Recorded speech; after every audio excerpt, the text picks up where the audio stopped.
Nearly 2 weeks into its assault, the veteran general's eastern-based Libyan National Army (LNA) is stuck in the city's southern outskirts battling armed groups loyal to the internationally recognized Tripoli government. But the southern district of Abu Salim got shelled late on Tuesday, with explosions being heard even in the city center, where life had been going on largely untouched by the violence. The artillery killed at least 2 people and wounded 8, Osama Ali, spokesman for a Tripoli emergency body, told Reuters, without saying who was behind the shelling.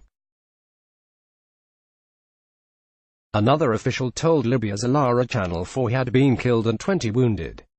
The district is located near the road to the old airport in southern Tripoli, which has changed hands several times since the fighting started.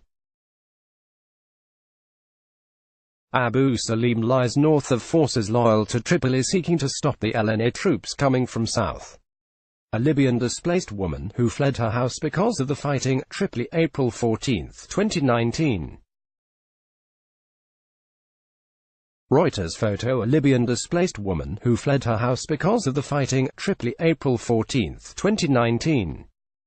Reuters photo. Forces allied to Tripoli have accused the LNA of firing rockets into residential areas, but the LNA said in a statement it had nothing to do with the shelling, accusing instead a Tripoli-based group. As the rockets fell, the UN Security Council was due to consider a British-drafted resolution that would demand a ceasefire in Libya and call on all countries with influence over the warring parties to ensure compliance.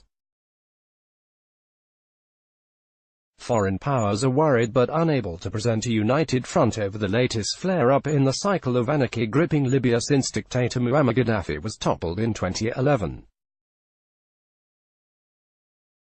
The conflict has brought a growing humanitarian toll: 174 people killed, 756 injured and almost 20,000 displaced, according to the latest United Nations tallies, and sunk for now an international peace plan.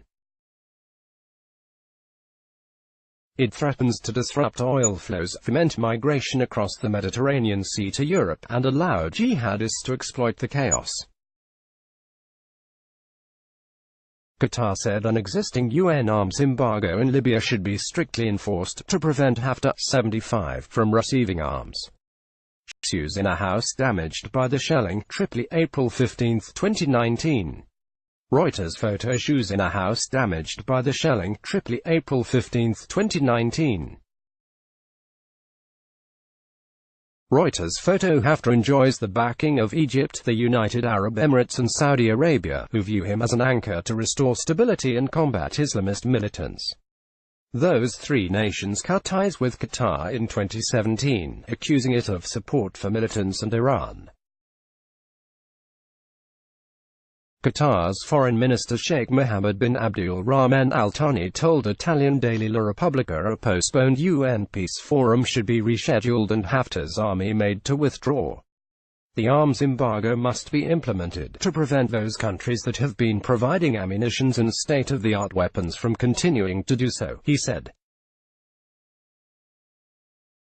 Past UN reports say the UAE and Egypt have both supplied Haftar with arms and aircraft, giving him air superiority among Libya's multiple factions.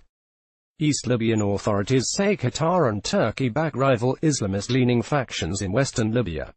UN-made demand ceasefire. Khalifa Haftar named as Libya's army chief, Tripoli, May 10, 2017. Reuters photo. Khalifa Haftar named as Libya's army chief, Tripoli, May 10, 2017. Reuters photo. The Gulf diplomatic divisions echo those in Europe, where former colonial ruler Italy and France have sparred over Libya. Paris has given Haftar support in the past, viewing him as the best bet to end the chaos since a NATO-backed rebellion to end Gaddafi's murderous 4-decade rule. Italy, with considerable oil interests in the OPEC member, supports the Tripoli government of Prime Minister Fayez al-Sarraj and was furious with French reluctance to back a recent European Union resolution urging Haftar to halt his advance. Nevertheless, Sarraj has managed to hold the LNA at bay, thanks largely to armed groups that have rushed to aid him from other Western Libyan factions.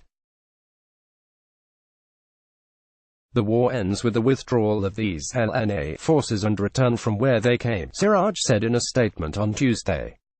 Though Haftar presents himself as a champion against what he calls terrorism, opponents cast him as a would-be dictator like Gaddafi.